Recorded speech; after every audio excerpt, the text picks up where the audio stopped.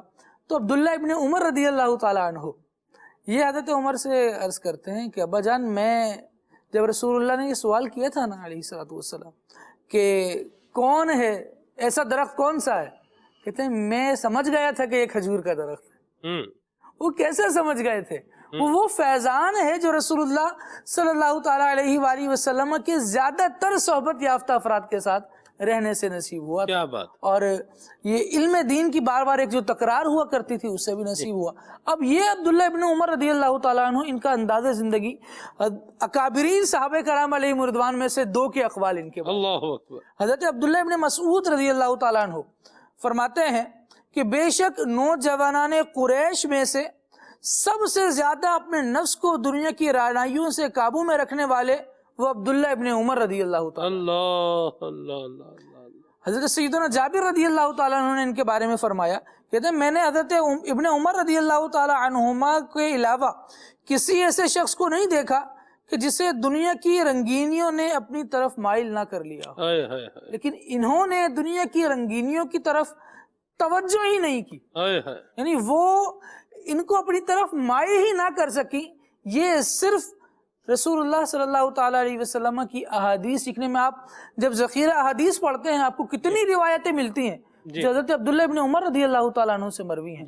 حالانکہ رسول اللہ صلی اللہ تعالیٰ علیہ وآلہ وسلم کی آیت طیبہ میں آپ کی عمر اتنی زیادہ نہیں تھی، کیونکہ حضرت عمر رضی اللہ تعالیٰ عنہ کے تو آپ بیٹے تھے، لیکن پھر بھی حضور اکرم صلی اللہ علیہ وسلم کی بارگاہ میں کثرت سے حاضری اور پھر دین سیکھنے کی جو جستجو ہے اس نے آپ کو بہت ساری چیزیں عطا فرمائی. واہ سبحان اللہ. سر اب یہ بھی ایک بات جو بھی خالد بھائی نے بیان کی ہے جناب عبداللہ بن عمر رضی اللہ تعالیٰ عنہ کی، دنیا کی رنگینیوں سے، رعنائیوں سے یعنی دور رہنا. اور ہم اگر اپنا حساب لیں تو ہم تو اپنے گھر کی رینوویشن میں جو ہے نا وہ ڈوبے ہوئے ہیں کہ ابھی کلر یہ کرانا ہے تو کلر یہ ہو گیا ہے، تو صوفے پرانے ہو گئے ہیں، تو پردے آؤٹ آف فیشن ہو گئے ہیں، تو کھڑکیاں جو ہے نا یہ ایلومینیم کی کھڑکیاں، تو پرانے زمانے کا ایلومینیم لگا ہوا ہے، ابھی تو کالر ایلومینیم جناب، یہ کھڑکیاں تو یہ دروازے تو یہ ٹی وی تو یہ فریج صحیح ہے، ٹھیک ٹھاک کام کر رہا ہے، بالکل مطلب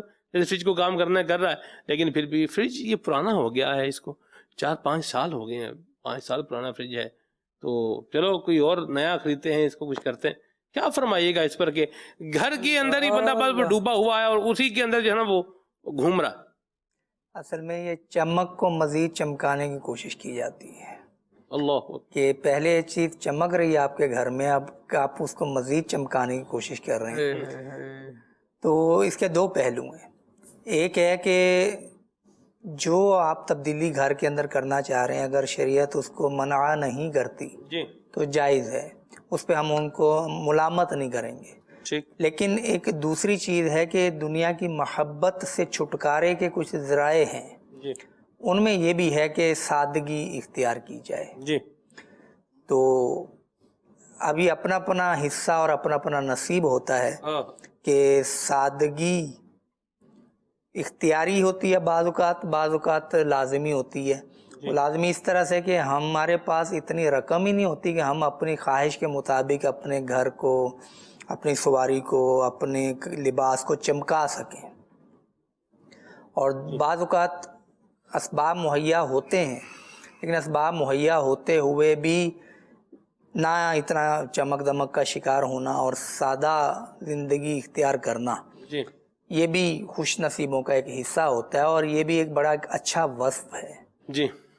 تو وہ اسلامی بھائی بھی مطلب یہ کہ وہ دل چھوٹا نہ کریں جو کہتے ہیں کہ ہم نے اگر اپنے گھر میں اچھے پردے لگا لیے، اچھا صوفہ سیٹ رکھ لیا تو کیا جرم کیا. آپ نے کوئی جرم نہیں کیا.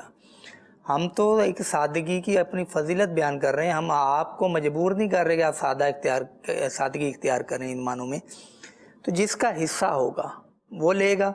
اور اس کے فوائد ہیں کہ دل پر دنیا کی محبت کا غلبہ نہیں ہونے پاتا. اس کی وجہ یہ ہے کہ اگر آپ وہ کہہ رہے ہیں نا کہ 5 سال ہو گئے ہیں فریج کو اور یہ جو ایلومینیم لگا ہوا ہے یا جناب یہ پردے لگے ہوئے ہیں یہ پرانے ہو گئے ہیں، تو جب آپ اس کو تبدیل کرنے جائیں گے تو آپ کو پردوں کا رنگ اب متاثر نہیں کر رہا، آپ بار بار دیکھنے کے بعد اس کو اکتا چکے ہیں اور آپ تبدیل کرنے جا رہے ہیں. تھوڑا سا یہ بھی سوچ لیجئے کچھ لوگ وہ بھی ہوں گے کہ جن کو ان پردوں کے رنگ سے بیچاروں کو کیا غرض ہوگی، انہیں تو کپڑے بھی پرانے پہننے کو میسر آتے ہیں.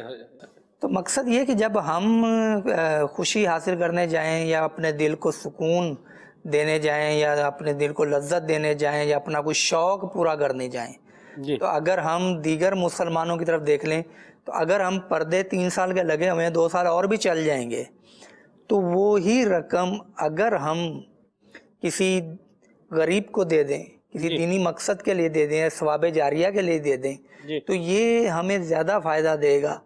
تو یہ ملا جلا حساب کتاب ہے. اب جس کا جو دل ہے نا وہ اپنے حساب سے کرتا ہے، لیکن دنیا کی محبت نکالنے کے کچھ ذرائع ہیں جن میں سے ایک سادہ طرز زندگی بھی ہے. اللہ سبحان اللہ، بڑی پیاری بات کہی سر. اب یہاں یہ اسی عنوان تھوڑا اور لے لیں کیونکہ بہت سارے لوگوں کا یہ پرابلم ہوگا جو مدنی چینل ابھی جو ہے وہ دیکھ رہے ہیں اور فرمائشیں بھی ہو رہی ہوں گی، یہ بھی کر لیں، وہ بھی چینج کر دیں، یہ بھی کر دیں، دروازے بھی بدل دیں، تو یہ لاک بھی بدل دیں، تو یہ مطلب اٹخلیاں بھی بدل دیں، تو پتہ نہیں کیا کیا مطلب بدل دیں، اور بھی اس طرح کی گفتگو گھروں میں ہوتی ہوگی.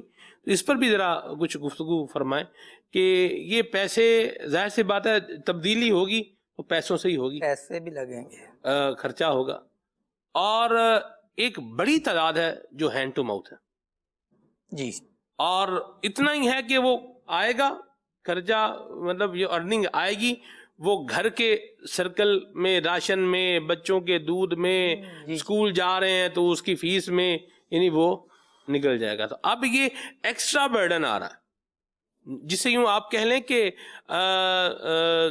نان ریلیونٹ برڈن جو ہے وہ آ رہا ہے، جو ریکوائرڈ نہیں ہے، جس کی ضرورت ہی نہیں ہے. کام چل رہا ہے الحمدللہ ہو رہا ہے. ایک تو چیز خراب ہو گئی ہے اس کو تو ظاہر سی بات ہے ریپیئر کروایا جائے گا، مینٹیننس اس کی ہوگی، تو جو ہے وہ تو ہے ہی ہے. لیکن اس پر جو ہے وہ کچھ ارشاد فرمائیں کہ یہ جیب پر بھی تو فائنینشیل اعتبار سے بھی تو ہمارے اوپر برڈن آئے گا اس کا. کہا جاتا ہے کہ شوق دا کوئی مول نہیں. ہاں جی، کہ شوق کا کوئی مول نہیں ہے. چلیں جی، یہ بھی گفتگو ہوئی الحمدللہ. میں یہاں ایک اور بڑی واضح طور پہ عرض کر دوں کہ شوق ہے کوئی اور اس کو پورا کرنا شرعاً جائز ہے، شریعت نے اس پر کوئی قدغن نہیں لگایا، تو اس کی کوئی کنڈیمنیشن اس کی نہیں ہے، ٹھیک ہے، اس کی مذمت نہیں ہے. لیکن ایک سجیشن ہم پیش کر رہے ہیں، ایک مشورہ جو ہے وہ پیش کر رہے ہیں، اس پر جو ہے وہ غور کریں کہ کیا میری اس رقم جس کو میں شوق کے نام پر لگا رہا ہوں، کیا یہ میری آخرت کی بہتری کا کسی اور طریقے سے باعث بن سکتی تھی؟ اگر بن سکتی تھی تو آخرت کا خوف رکھنے والے اور بہتری کا سوچنے والوں کو چاہیے کہ اسی مد میں اس کو لگائیں، اور اسی میں لگائیں گے انشاءاللہ خیر پائیں گے. اللہ کریم ہمیں اصحاب صفا کا صدقہ جو ہے وہ نصیب فرمائے، علم دین سے اللہ ہمیں متمتع اور فیض یاب فرمائے، اور اصحاب کہف اور اصحاب صفا کو جو اللہ تبارک و تعالیٰ نے اعلیٰ اخلاق اور اقدار جو ہے عطا فرمائی نہیں، اللہ ہمیں بھی ان کا فیضان اور ہماری آل اولاد کو بھی نصیب فرمائے. آمین بجاہ طٰہٰ و یاسین. آئیے صلی اسلام پڑھتے ہیں، صلو علی الحبیب صلی اللہ تعالی علیہ وسلم.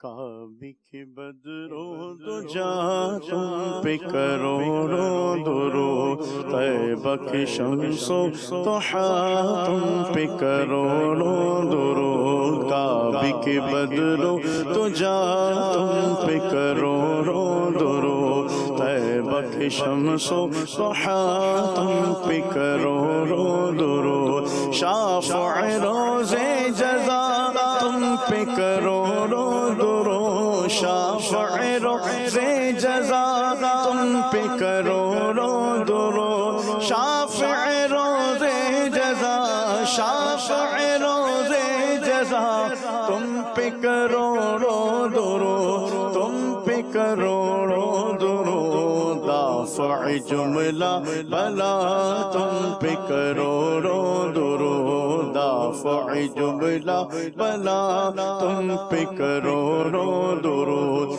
اور کوئی غیب کیا تم سے نگاہ ہو بھلا، اور کوئی غیب کیا تم سے نگاہ ہو بھلا، اور کوئی غیب کیا، اور کوئی غیب کیا تم سے نگاہ ہو بھلا، تم سے نگاہ ہو بھلا، جب نہ خدا ہی چھپا تم پہ کروڑوں درود، جب نہ خدا ہی چھپا تم پہ کروڑوں درود، کر کے تمہارے گناہ مانگے تمہاری پناہ، کر کے تمہارے گناہ مانگے تمہاری پناہ، کر کے تمہارے گناہ، کر کے تمہارے گناہ مانگے تمہاری پناہ، مانگے تمہاری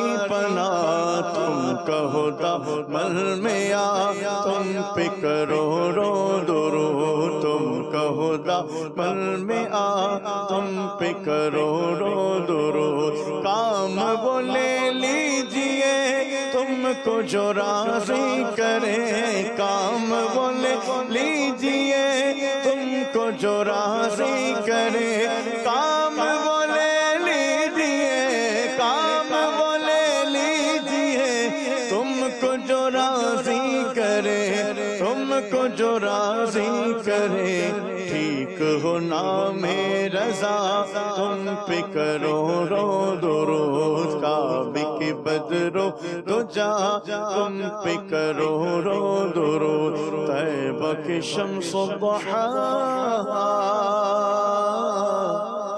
تم پہ کروڑوں درود۔